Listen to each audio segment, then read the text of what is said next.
Sempre uma alegria vir aqui falar com vocês, porque vocês têm um papel muito importante na nossa Assembleia da CNBB, quando justamente levam para tantas pessoas em tantos lugares diferentes, não só as informações, mas eu diria também um pouco bom do espírito, né, que rege a todos nós nesse momento. Então hoje, e dentro de poucos minutos, os senhores e senhoras terão em mãos o texto chamado Pensando o Brasil, Desafios diante das eleições 2014.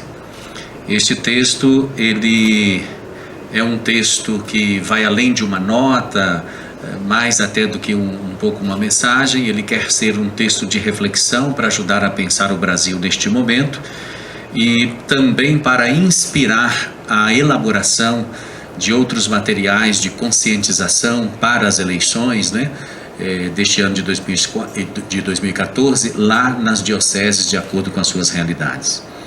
Mas poderia destacar brevemente 3 pontos que estão presentes aqui neste texto e que eu acho que é uma boa síntese que pode ser bem divulgada pelos senhores e senhoras. Primeiro, o que a CNBB pretende, o que cada bispo deseja nas suas dioceses é que a participação de todas as pessoas seja uma participação consciente. Um voto consciente, um voto de quem sabe o que está fazendo, a escolha que está fazendo e praticando naquele momento. Aqui nós pensamos em todos os cidadãos, todas as pessoas. Um voto consciente, de fato, faz uma grande diferença no resultado das eleições. Mas nós pensamos também de um modo particular nos cristãos que fazem parte das nossas comunidades. Assim como o Dom Alfredo está dizendo que é um exemplo bonito que a igreja dá na medida em que procura diminuir as suas desigualdades pela partilha, exemplo também muito bonito que pode ser dado pelas nossas comunidades é fazer com que todos votem conscientemente, ajudando a melhorar o país. Ponto 2. Esse primeiro nos faz olhar assim o eleitor, que precisa ser bem consciente. O segundo ponto nos faz olhar para os candidatos. Então, os candidatos que nós devemos escolher devem ser pessoas dignas. O que cabe nessa palavra digna? Pessoa digna. Primeiro, que seja uma pessoa de princípios e valores, que as pessoas conheçam. Eu não posso votar numa pessoa que eu não conheço os seus princípios e os seus valores. O que mesmo essa pessoa defende? O que ela pensa sobre todos os assuntos importantes da vida? Então, precisamos identificar essas pessoas. Acho até, aliás, estou convencido disso, que no mundo há mais pessoas dignas, merecedoras de confiança, do que pessoas que não são. Porém, não nos iludamos. As pessoas que não são dignas, portanto, não são merecedoras do nosso voto, dignas de receber o nosso voto, estão aí soltas, espalhadas no nosso meio. E com muita facilidade tentam enganar as pessoas no processo eleitoral. Segundo, além de ter princípios e valores, essas pessoas dignas de receber um voto de uma pessoa consciente, precisa ter uma história que confirma os seus princípios. Então não basta dizer o que ela defende. Olha a vida dela e vê o que ela anda praticando na sua existência. Esse é outro ponto muito importante. E terceiro, precisa sim ser uma pessoa que, além de princípios e valores e ter uma boa história, tenha boas ideias, bons projetos, bons programas e apresente à população aquilo que de fato ele pretende fazer, se for eleito, para que todos possamos então acompanhar depois de eleitos.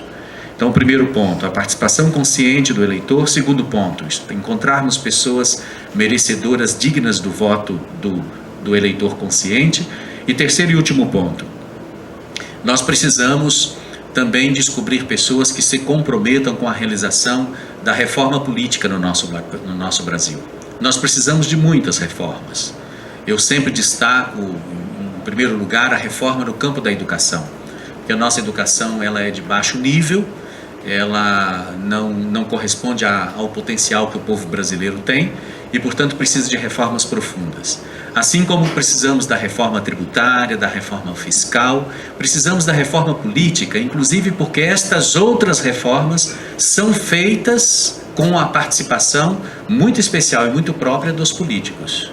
Sem políticos bons, nós não conseguimos também fazer boas reformas no nosso país.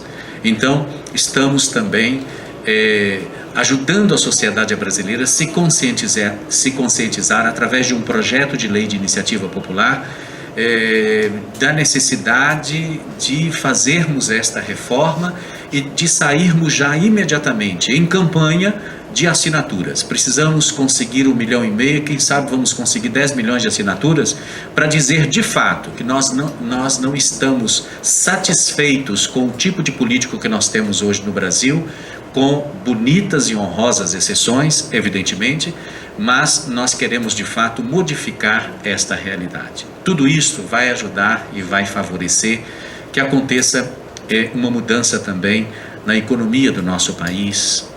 O Papa Francisco, este guerreiro da dignidade humana, da paz, da proximidade, da transformação da humanidade, de fato em uma comunidade de irmãos, ele diz que esta economia que hoje prevalece no mundo é uma economia que mata.